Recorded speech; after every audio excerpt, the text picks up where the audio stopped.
ஒரு தகவல் சொல்பவர் திருமதி எம் கலா சரஸ்வதி. தலைப்பு: கோகுலத்தில் கொண்டாட்டம். ஆயர்பாடியில் குழந்தை பிறந்த அசதியில் யசோதை கண்களை மூடியிருக்க, தாயின் கதகதப்பில் இருந்த சிசுவிற்கு புன்னகை மலர்ந்தது. அந்த அதிகாலை வேலை பரமன் வரவை உணர்ந்த மலர்கள் மலர்ந்து வாசம் எழுப்பியது. ஆவினங்கள் தலையாட்டிட கழுத்தில் மணிகள் ஒலித்தது. கன்று வாய் வைக்கும் முன்னரே அதன் மடியினின்று பால் சுரந்து வழிந்தது. நந்தகோபன் பிள்ளை பிறந்த செய்தி அறிந்து ஆங்கு விரைந்தான்.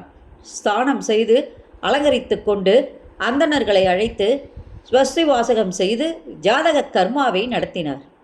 அலங்கரிக்கப்பட்ட 20,000 பசுக்களை ஸ்வர்ணங்கள், இரத்தினங்கள், வஸ்திரங்கள் ஆகியவற்றால் அலங்கரிக்கப்பட்டு பர்வதம் போல் குவேலாக இருந்த 7 எள்ளு குவேல்களை பிராமணர்களுக்கு அளித்தார். அச்சமயம் அந்தணர்கள் ஸ்வஸ்தி மந்திரங்களை ஓதினார்கள். பேரி துந்திபி வாத்தியங்களும் முழங்கின. கோகுலத்தின் வீட்டு வாசற்புறமும் உட்புறமும் முற்றமும் பசும் சாணி தெளித்து வண்ண கோலங்களால் அலங்கரித்து புதிய பாதகை, தளிர் மாவிலை, தோரணங்கள் இவற்றால் அலங்காரம் செய்யப்பட்டு இருந்தது.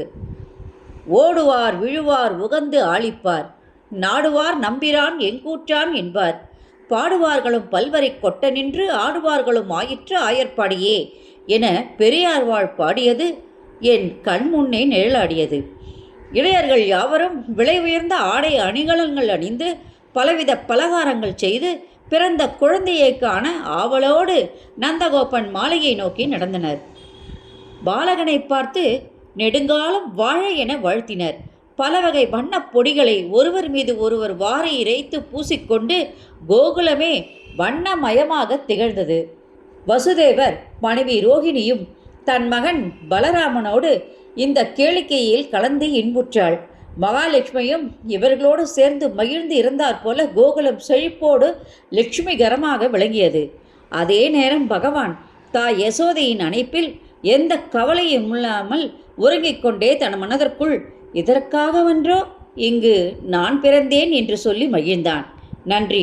இந்த ஆடியோ வீடியோ உங்களுக்கு பிடிச்சதை லைக் பண்ணுங்கள், ஷேர் பண்ணுங்கள். கொளத்தூர் பாபா டெம்பிள் சேனலுக்கு நீங்கள் சப்ஸ்கிரைப் பண்ணுங்கள்.